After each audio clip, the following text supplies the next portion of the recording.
बहुत समय पहले की बात है। एक नगर में एक धनी सेठ रहता था जो बहुत दयालु था। इतना बड़ा व्यापार और बहुत सारा धन होने के बावजूद वह एक भोला और दान करने वाला इंसान था। वह हर किसी की मदद करता था। उसके मन में लोगों के प्रति प्यार और दया की भावना ये थी, वह किसी का भी दुख नहीं देख पाता था। उसके इतने दयालु और भोलेपन की वजह से उसके आसपास के लोग उसकी इसी बात को उसकी कमजोरी समझकर उसका फायदा उठाते थे। कुछ लोग उस सेठ के सामने झूठ मूठ का रोना रोकर उससे पैसे उधार ले जाते थे। सेठ अमीर तो था ही और ऊपर से दयालु भी।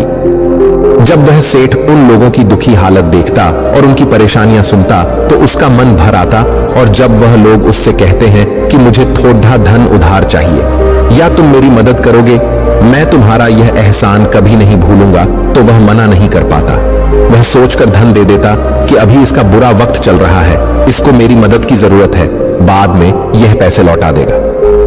धीरे धीरे वक्त गुजरता गया। लोग उस सेठ के आगे बिना बात का रोना रोते और उसका धन ले जाते और कभी वापस नहीं करते। सेठ भी कभी धन वापस नहीं मांगता था। उसको लगता था कि जब इसका बुरा वक्त गुजर जाएगा तो धन वापस कर देगा। लेकिन कहते हैं ना कि हर सुबह के बाद रात होती है, हर सुख के बाद दुख आता है और दुख के बाद सुख आता है।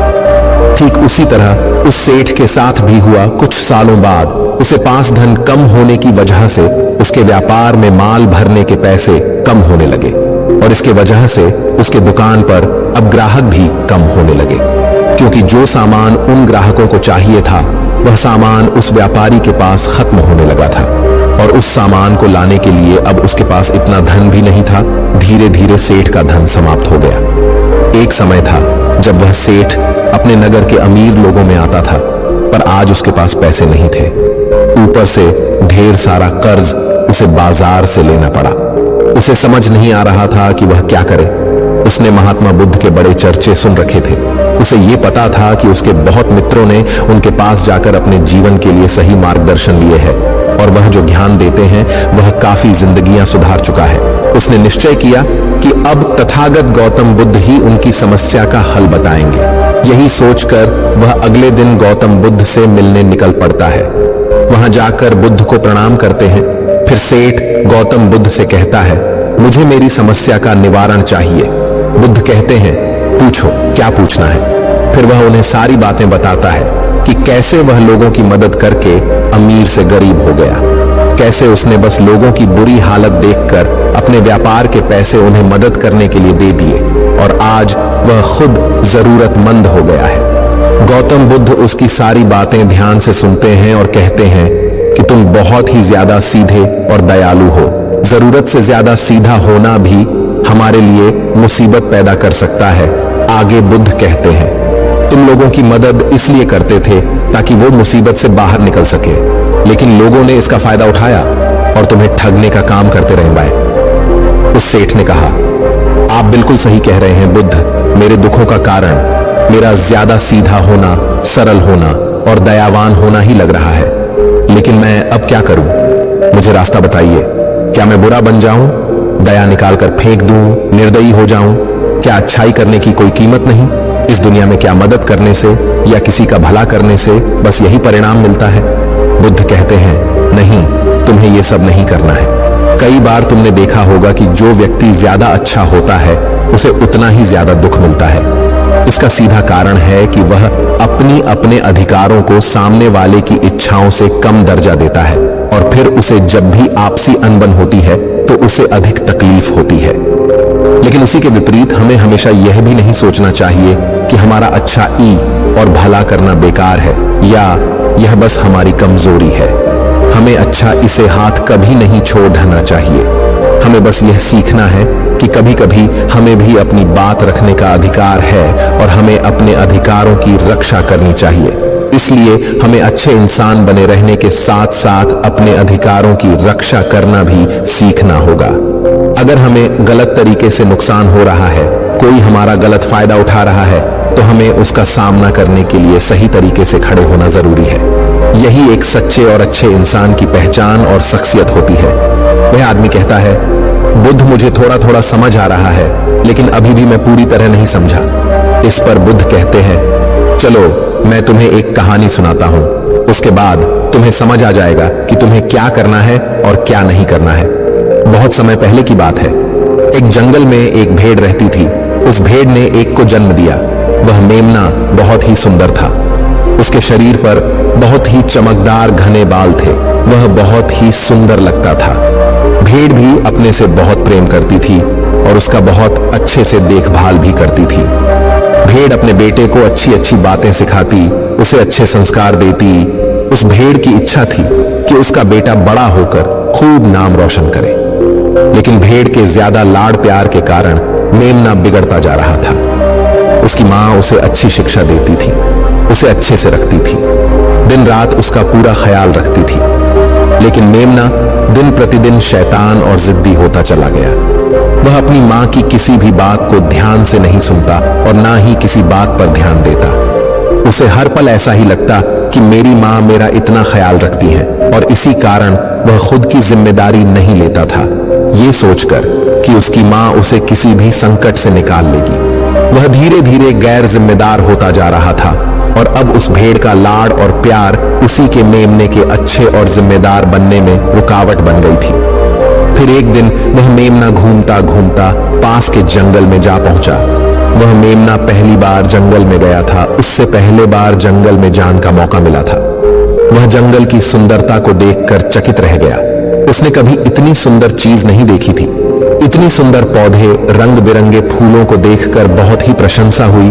उसे ये सब देखकर बहुत अच्छा लगा। फिर उसने झांकियों के कुछ पत्तियां खाई।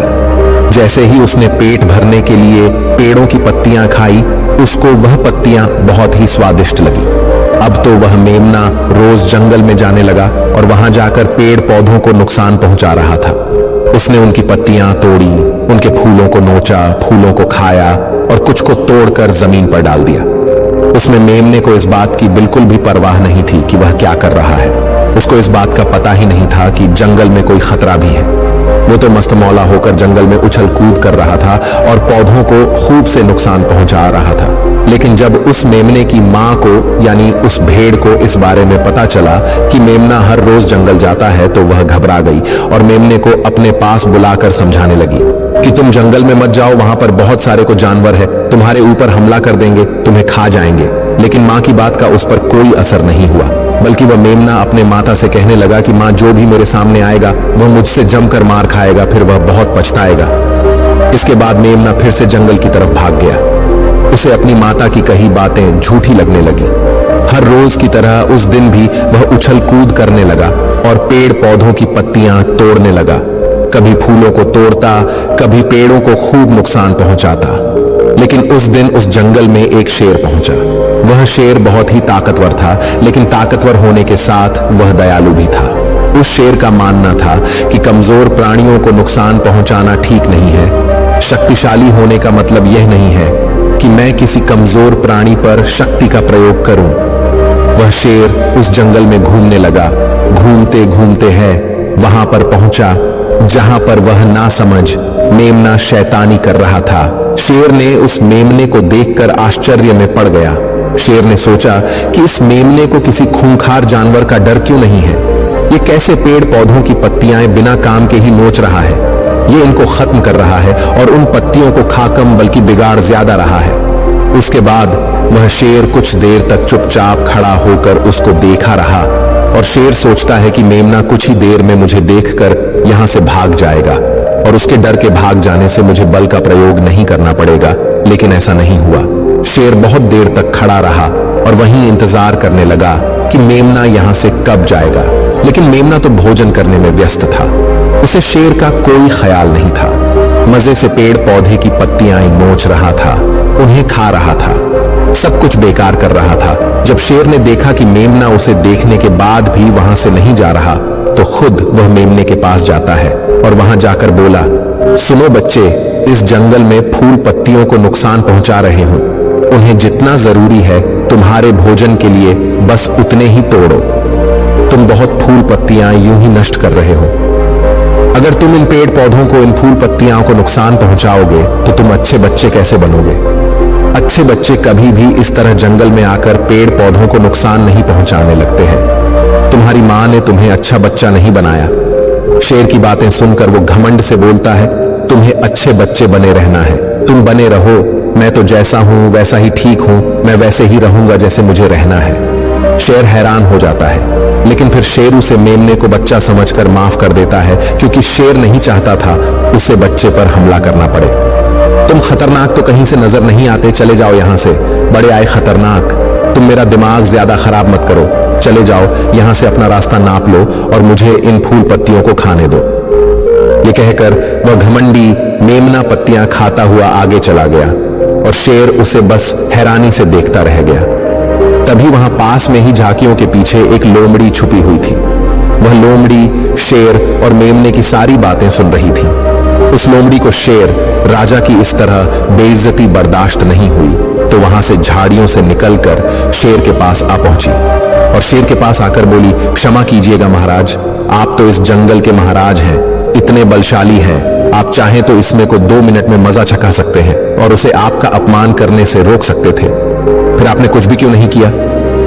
इस पर शेर ने कहा, मैंने उस बच्चे का भला सोचा, मुझे ऐसे ही किसी बच्चे को अपनी ताकत का शिकार नहीं बनाना था।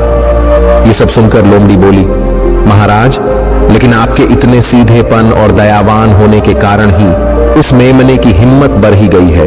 वह आपके सीधेपन का गलत फायदा उठा रहा है और जंगल में इधर उधर घूम रहा है और पेड़ पौधों को नुकसान पहुंचा रहा है।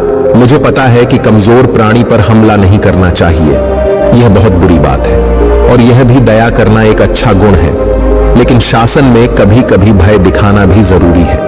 आपकी यह बात सही है कि प्रजा के साथ दयालुता का व्यवहार करना चाहिए, लेकिन इसके साथ साथ यह भी जरूरी है कि उनके मन में राजा के प्रति डर भी हो, ताकि वह इस तरह के अपराध ना करे, कोई मर्यादा ना तोड़े।